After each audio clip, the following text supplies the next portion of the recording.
دوسری شادی کرنا بالکل جائز ہے، کوئی اس میں دو رائے نہیں، اگر کوئی حق ادا کر سکتا تو کرے، لیکن نبی پاک علیہ السلام نے سیدہ خدیجہ الکبریٰ کی موجودگی میں دوسرا نکاح نہیں کیا۔ اعلیٰ حضرت بریلوی رحمۃ اللہ علیہ حج کے لیے تشریف لے گئے تو وہاں جتنے علماء اس وقت موجود تھے وہ سارے آ کے بیٹھ گئے، حضور ہمیں حدیث پاک پڑھا دیں، ہمیں تفسیر کے اسباق پڑھا دیں، ہم شاگرد بننا چاہتے ہیں، اسناد لے رہے ہیں۔ اب اس زمانے میں لوگ 6 ماہ، سال اس سے بھی زیادہ حرم شریف میں رہتے تھے، تو وہاں کچھ لوگوں نے کہا حضور اتنا عرصہ آپ کو یہاں رکنا ہے تو آپ یہاں نکاح کر لیں۔ فرمانے لگے دوسری شادی جائز بھی ہے اور میں اس کی طاقت بھی رکھتا ہوں، لیکن اعلیٰ حضرت فرمانے لگے میری اہلیہ نے نا تکلیفوں میں میرا ساتھ دیا ہے، میں اسے وقت نہیں دے پایا، دین کے کام میں لگا رہا، لیکن اس خاتون نے بڑی نیک نامی کے ساتھ میرے ساتھ زندگی بتائی ہے۔ یہ اعلیٰ حضرت کے لفظ ہے۔ فرمانے لگے میں طاقت بھی رکھتا ہوں، شریعت کی اجازت بھی رکھتا ہوں، لیکن میں دوسری شادی اس لیے نہیں کروں گا کہ میری بیوی کو تکلیف ہوگی۔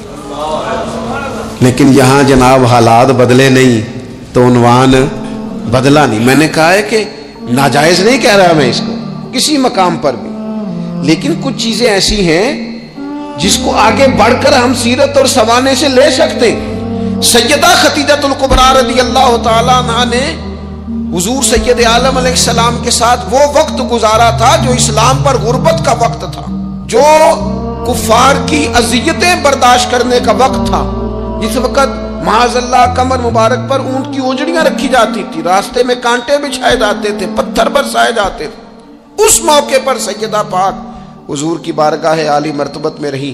حضور کی ہر زوجہ کی کیا شان ہے۔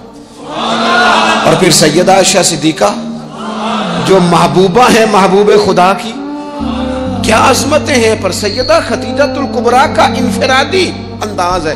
حضرت عائشہ صدیقہ کہتی تھی میں نے اس خاتون پر ہمیشہ رشک کیا، بڑے سارے لوگ آتے تھے حضور سے ملنے، لیکن دروازے پر ایک خاتون بولی، جناب حالہ بنت خولت، دروازے پر خاتون بولی، اجازت مانگی السلام علیکم کے بعد میں آ جاؤں؟ تو سیدہ عائشہ صدیقہ فرماتی ہے محبوب نے جھٹ سے چہرہ مبارک اٹھایا، فرمایا یہ تو حالہ کی آواز ہے، یہ تو خدیجہ کی بہن ہے، یہ دیکھو کتنی آواز ملتی ہے، تو خدیجہ کی بہن ہے، حالہ کی، جلدی سے بلاؤ۔ کہتے وہ آ گئی، بیٹھی، چلی گئی۔ میں نے عرض کی حضور اللہ تعالیٰ نے آپ کو بڑی بہتر ازواج دی ہیں، پر اس خاتون کا بڑا ذکر کرتے ہیں، تو سیدہ کہتی ہیں دیکھتے دیکھتے ہی حضور کے آنسو چھلکے، دیکھتے دیکھتے ہی رخساروں سے وہ نور بھری لڑی مبارک داڑھی کے قریب آنے لگی۔ محبوب فرمانے لگے جب لوگوں نے میرا حوصلہ توڑا تو عائشہ خدیجہ نے مجھے حوصلہ دیا، کہا لوگوں نے میرا انکار کیا وہ مجھ پر ایمان لائیں، لوگوں نے مجھے جھٹلایا انہوں نے میری تصدیق کی، اور پھر کہا اللہ نے مجھے جو اولاد دی وہ بھی خدیجہ الکبریٰ کے بدن سے دی۔ وَلَا تَنْسَبُ الْفَضْلَ بَيْنَكُمْ، آپس میں ایک دوسرے کے احسان بھلا نہ دو۔ وہ جس نے ایک موقع پر جب تم قرض میں الجھ گئے تھے تمہارے ساتھ نیکی کی ہے وہ تمہیں ساری زندگی یاد رہی، اور جن بھائیوں نے، جس اہلیہ نے، جن دوستوں نے، ماں باپ نے، قریبی عزیزوں نے زندگی تمہارے نام کر دی وہ تمہیں بھول گیا ایک منٹ میں۔ اپنی زندگی احسان مندی والی ہو، اس میں حضرت ابوبکر صدیق رضی اللہ تعالیٰ عنہ نے بڑا کریم محبوب کا ساتھ دیا۔ ایک موقع پہ نہیں درجنوں مواقع پر حضور نے فرمایا میں نے سب کی نیکیوں کے بدلے دے دیے، ابو بکر کا بازو تھام کے لے جاؤں گا رب ہی اسے اجر عطا کرے گا۔ حضرت صدیق اکبر رضی اللہ تعالیٰ عنہ کی ان باتوں کو میرے کریم نے ہمیشہ، بلکہ حضرت عمر کہتے ہیں میری اور جناب صدیق اکبر کی کسی بات میں شکر رنجی ہو گئی تھی، اور جناب صدیق حضور کے پاس چلے گئے اور جا کر کے عرض کیا کہ یا رسول اللہ صلی اللہ تعالیٰ علیہ وآلہ وسلم یہ معاملہ ہو گیا ہے۔ حضرت سیدنا ابو بکر صدیق کی بات سن کے حضور خاموش ہو گئے۔ حضرت صدیق نے عرض کی حضور میں نے کہا بھی تھا، عرض بھی کی تھی، لیکن عمر فاروق مانے نہیں، یہ اگر کوئی بھائی معذرت کرے تو اس کی قبول کر لینی چاہیے۔ ہمارے ہاں نا احساس ہونے پر منتیں کرتے دیکھے ہیں میں نے بھائی، اپنے بچوں سمیت آ کے بیٹھے دیکھیں اور چار یار غلطی ہو گئی تھی. وہ بندہ جس کی روزانہ لاکھوں غلطیاں رب معاف کرتا ہے، وہ کسی کی ایک خطا بھی معاف کرنے کو تیار نہیں ہے. شادی کا موقع ہے، منانے کے لیے جا رہے ہیں رشتہ دار، کہتے ہیں آج ہی تو ٹائم آیا ناراض ہونے کا، اور تیار ہی نہیں ہے، راضی نہیں ہوتے ہیں. یہ حدیث یاد رکھ لینا. نبی پاک علیہ الصلوۃ والسلام نے فرمایا جس کا بھائی اس کے پاس معذرت لایا، معافی مانگنے آیا اور اس نے معاف نہ کیا، محبوب فرماتے میرے حوض کوثر پہ نہ آئے، یہاں نہ آئے. وہ تیرا بھائی ہاں کوئی عقیدے کا مسئلہ تھا، کوئی شرعی معاملہ تھا تو بات اور تھی، ذات کے لیے بت بنا کے رکھے ساری زندگی، اور معافی دینے کو ہم تیار نہ ہوئے، احساس ہی نہیں پیدا کیا کہ وہ جو آ گیا ہے وہ تو اب آ گیا، اب ہمیں درگزر کا حکم تھا. حضرت ابوبکر صدیق رضی اللہ تعالیٰ عنہ نے معذرت چاہی، لیکن جناب عمر کے مزاج میں جلال تھا، وہ ناراض ہیں.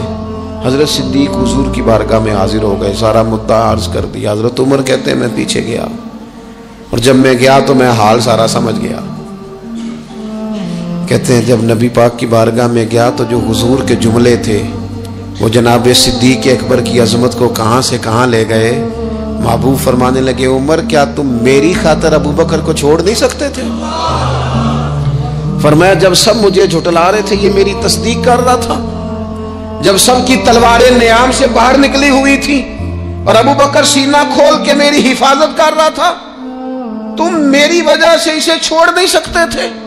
احسان کسی کا تو یاد رکھا جائے.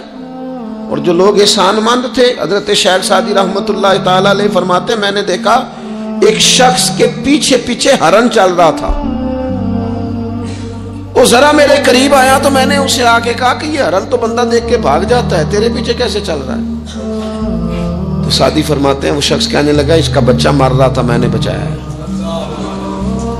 میں نے اس کے بچے کو پانی پلایا ہے، گھاس کھلائی ہے، تو جب سے یہ دم ہلاتا ہلاتا میرے پیچھے ہے. حضرت سعدی فرماتے ہیں اس کے گلے میں رسی کوئی نہیں تھی، اور اگر اس کے گلے میں کوئی رسی تھی تو احسان کی رسی تھی جس سے وہ بندھا ہوا پیچھے پیچھے چلا آ رہا تھا. کوئی تو ایسی رسی، یہاں تو بھائی اتنا عجیب معاملہ ہو گیا ہے. ہمارے ایک بہت بڑے بزرگ عالم ہیں تو ایک دن فرما رہے تھے یار حد ہو گئی ہے، جن کو پڑھایا تھا لکھایا تھا وہ مقابلے میں آ کے بیٹھ گئے، ہم نے شاگرد بنائے تھے کہ دشمن تیار کیے تھے. وہ عربی کا ایک محاورہ ہے نا جس سے نیکی کرو پھر اس کے شر سے بھی بچو. بعض تو اسے حضرت علی کا قول بھی کہتے ہیں. اپنی زندگی میں یہ مزاج کبھی نہ بنائیں، کبھی نہ بنائیں، کبھی کوئی ایسی طبیعت کے اندر بات نہ لائیں. لوگ مختلف لوگوں کے بارے میں نام لے کے ٹھٹھا کرتے ہیں معاذ اللہ، اور بڑی بڑی باتیں سناتے ہیں. ایک خان صاحب سے میری ملاقات ہوئی کچھ عرصہ پہلے، تو ایک انتہائی غریب آدمی کے گھر میں میں نے انہیں ڈیوٹی کرتے دیکھا. تو میں نے کہا آپ یہاں ڈیوٹی کرتے؟ کہنے لگے یہ ہمارے صاحب بڑے امیر ہوتے تھے، غریب ہو گئے، سب چھوڑ گئے، حالات کا تغیر بدلا. تو میں نے کہا آپ کیوں نہیں چھوڑ کے گئے؟ کہنے لگے کیا کروں، مجبوری ہے، نمک خار ہوں، ان کے گھر کا نمک کھایا ہے، اب حالات کے تغیر اصلہ نال جے نیکی کریے، وہ نسلاں تاک نہیں بھول دے. تو وہ میرے دوست کہنے لگے میں نے اسے 20 دفعہ کہا ہے کہ تو چلا جا. سب چلے گئے اور میرے پاس گنجائش بھی نہیں، لیکن یہ کہتا ہے یہیں روٹی کھائی ہے، جب راج کے ملتی تھی تب بھی کھاتے تھے، اب ایک ملتی آدھی آدھی کھائیں گے. رہنا یہیں پہ ہے. احسان مندی کا مزاج، اور بالخصوص اپنے قریبیوں کے بارے میں، اپنے اہل خاندان میں سے قریبیوں کے بارے میں احسان مندی کا مزاج بنائیں. اپنی طبیعت سے ناشکری، اپنی طبیعت سے رشتوں کو توڑنا، اپنے مزاج سے اپنے قریبیوں کے احسانات کو بھول جانا، اس سے باہر آئیں. اپنے اساتذہ کے لیے جذبات پیدا کریں. اعلیٰ حضرت رحمت اللہ علیہ فرماتے ہیں استاد بدرجے باپ کے ہیں، اور اس استاد سے کون مراد ہے؟ شیخ مرشد بھی اسی میں داخل ہے، جس سے ہم تربیت لیتے ہیں، جس کی وجہ سے اللہ ہمیں کوئی خیر نصیب کرتا ہے، جس کی بات سے کچھ سیکھتے ہیں، وہ بھی اس میں داخل ہے. فرماتے ہیں ان کا حق ہے. اور جو حق والے تھے انہوں نے حق اس طرح سمجھا کہ حضرت مولا علی شیر خدا فرماتے ہیں میرا استاد اگر چاہے تو مدینے کے چوک میں کھڑا کر کے مجھے بیچ دے، میں بک جاؤں گا، لیکن اس کے حق سے میں اب پیچھے نہیں ہٹوں گا. 17 رمضان المبارک کو جنگ بدر ہوئی. نبی پاک علیہ السلام نے فرمایا رب کریم نے بدریوں سے وعدہ کر لیا ہے، جو جو بدر میں شریک ہوئے اللہ نے وعدہ کر لیا ہے رب سب کو جنت عطا فرمائے گا۔ اہل بدر میں سے کوئی شخص آتا نا تو صحابہ اٹھ کے اس کا استقبال کرتے ہیں۔ بدر کے لوگوں نے جب کہا نا شہدائے بدر اور شہدائے احد کو فلاں فوت ہو گیا فلاں مر گیا، تو اللہ نے کہا وَلَا تَقُولُوا لِمَن يُقْتَلُ فِي سَبِيلِ اللَّهِ أَمْوَاتٌ، خبردار تم نے مردہ کہنا بھی نہیں، جائے میرے رستے میں اور پھر اسے مردہ کہا جائے، بل احیاء، بلکہ وہ زندہ ہیں، وہ زندہ ہیں۔ تم شعور نہیں رکھتے ان کی زندگی کا تو تم نے مردہ کہہ دیا، وہ تو زندہ ہے۔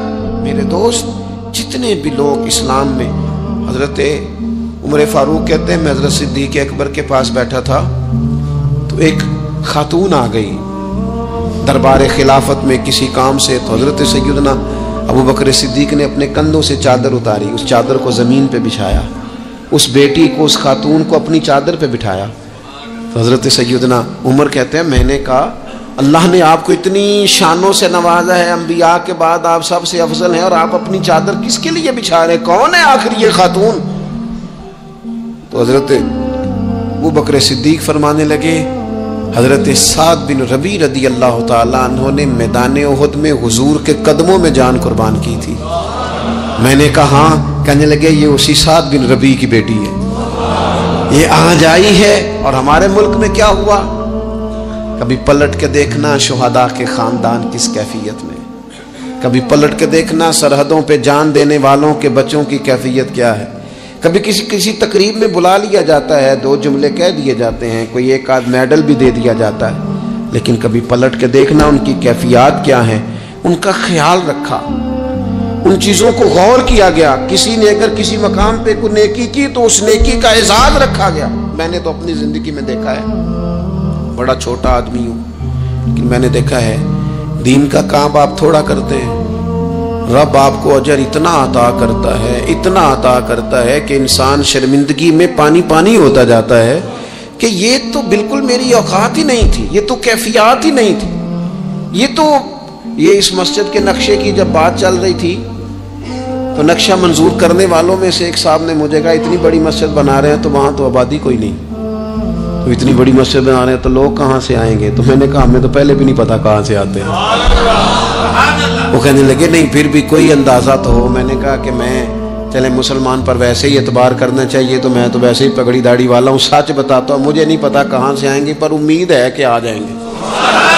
اب جو آ رہے ہیں وہ مجھے صرف ایک ہی بات کہہ رہے ہیں تہاڈی جگہ تھوڑی ہے، اے جگہ ذرا بتا لو۔ میں نے کہا ذرا ٹھہر جاؤ، جو چیزیں ہو رہی ہیں ان کو ذرا مینج کر لے۔